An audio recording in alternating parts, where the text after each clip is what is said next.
Here in Melbourne, we've got a Aussie-owned company called Hungry Hungry, which has put the power back into the hands of restaurants and cafes to run their own takeaway delivery services, ending the long and quite controversial reliance on expensive overseas-owned delivery apps.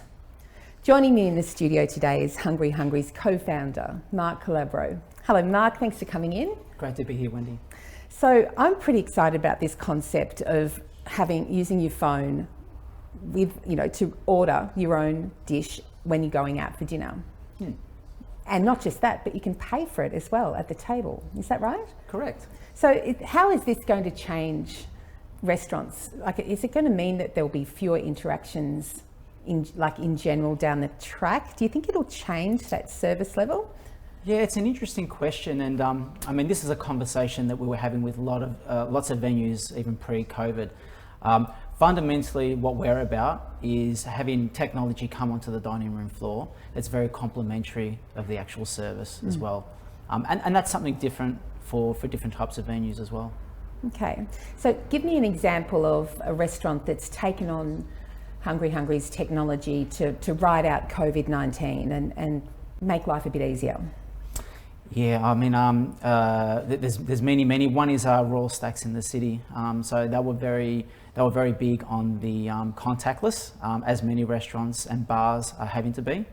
Next week we open it up another level here in Victoria, which is going to be great for pub venues. And it's been also mandated that there's to be table service. So really what it means is it's giving operators another means of being able to get the orders in faster. Whereas maybe for restaurants, it kind of lives in a way that we can actually get the table sittings through also faster as well, given that we're operating very finite windows now to maximise the patrons coming through. So walk us through, you walk into a restaurant, you give them your details, your name, your phone number, which is also mandatory when you're dining out. What happens next? Yeah, so it's very much as it was pre-COVID. You would sit down at the table, and in most venues it's very optional. So we get that there's some people, I know with my father, I don't think his camera would actually even be able to scan a QR code.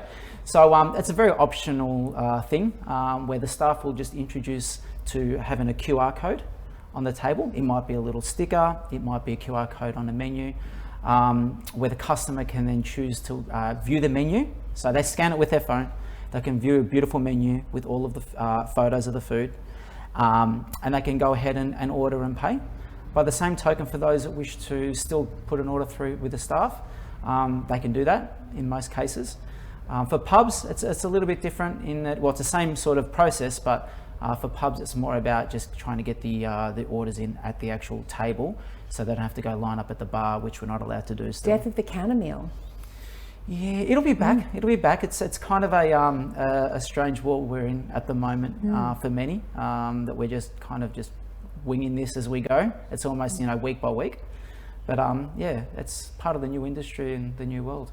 So when COVID hit in March and restaurants were flailing all over the place, not knowing what to do, you guys, from what I can see, were a shining light for hospitality in that you gave them the option of managing their own takeaway and their own home delivery, which is a whole new ballgame for a whole heap of restaurants, employing their own staff that might have been out of work to hop in a car and deliver lasagna around town.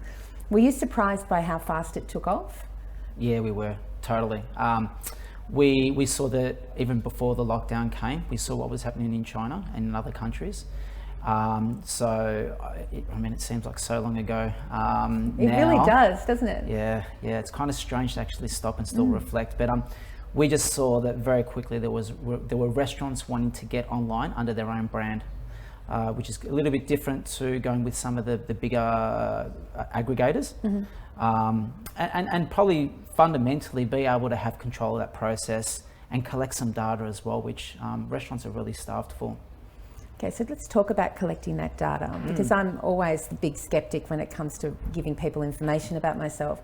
What happens when you give your name and email to a restaurant in order to order online, whether it's takeaway or ordering in the restaurant? Yeah, so I mean, restaurants for years have been collecting some data. So if you do have a reservation, if you do that online, which most people do now, your name, email address, and mobile would go through to that restaurant. Now, that only represents a percentage of the whole industry where there is a reservation involved. So for most cafes, even bars, there wouldn't be. So a big thing for us when my partner and I started with Hungry Hungry was about sharing the data with businesses that have generally operated in a very offline world.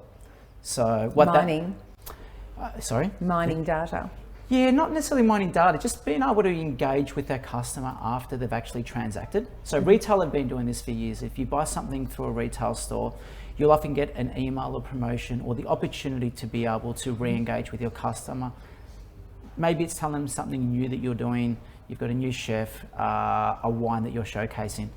So for us, it's about the customer comes in, they've ordered something, they've given across some minimal information that the restaurant specifically can then re-engage with that customer after they've eaten in the venue. Like dietary preferences or those sort of levels of information as well, I dare say. Yeah, it starts becoming a bit more of a personalised experience, and we've got some great ideas in the future about how do we really make that experience for the consumer even better, and how can they then re-engage with their favourite brands, where they like to go and eat, and also what they're eating and sharing that with their friends as well. Okay, so you're teasing now. How can people get that sort of information? What do you think it'll look like in the future? I think for consumers, it's kind of twofold. One, that we know that people will be working from home a lot more going into the future. Great for suburban restaurants, where they might be rushed for time and they want to just go and quickly get something before the dinner rush. So they could go down to, let's say, a Francois for a beautiful steak. Now that they know post-COVID that they can have an amazing steak from Francois, takeaway, and it's just as good as being there, which who would have imagined that pre-COVID? So I think for consumers now, and also for restaurants, there's confidence in being able to get their food out of the venue or in the venue. So it's a matter have control over how it appears at the end as well, I suppose. Absolutely, absolutely. And you know, we've known that, and we've seen that in many instances over the years now with the rise of takeout. So for consumers, it's really about being better connected with their favourite brands when they go in there, still having a very personal experience. The owners get to know their name. Often, you know, names aren't actually known in a lot of cafes. So using technology to have a better experience overall on both sides. No, it's a fascinating business now. You know, who would have thought that technology would take off so fast in restaurants who have been traditionally sort of perhaps a little bit more hands-on rather than tech-based? Have you felt that? Yeah, it's kind of how do we get the best of both worlds, and it's really about, you know, technology for good. And I mean, my partner and I, we've been nearly 2 decades involved in this industry, and we set out to create something that is truly unique for the hospitality industry. We've got a lot of friends in the industry. We know a lot of people that are, you know, were hurting even before COVID. We're a year in now, and you know, that dream for us is still how do whatever we create and whatever we touch, it's really to be something great and loved by hospitality venues all over the country. So is there any tips on what's going to be coming up next in terms of technology? Any big sky tips?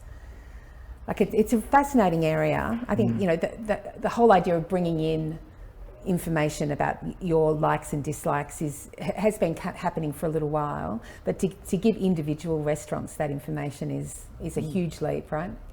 Yeah, I mean, restaurants, I mean, it's a struggle these days to know, you know, whether it's dietary requirements, trying to get extra bums on seats during non-peak times.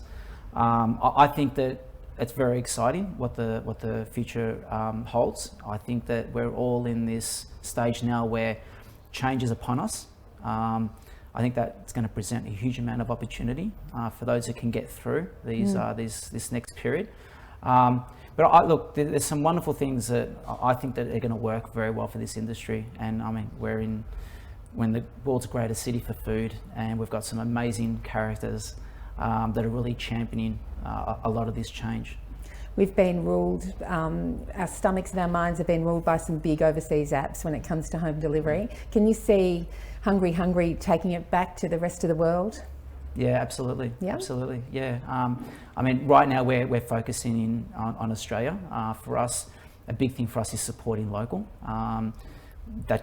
We just did that as soon as COVID hit, and it's a thing for us as a team as well, where we really want to support local businesses. Oh, I can't wait to see what you guys do. Seriously, I think it's a really exciting project, and you're giving a lot of people hope in the hospitality industry. So thank you.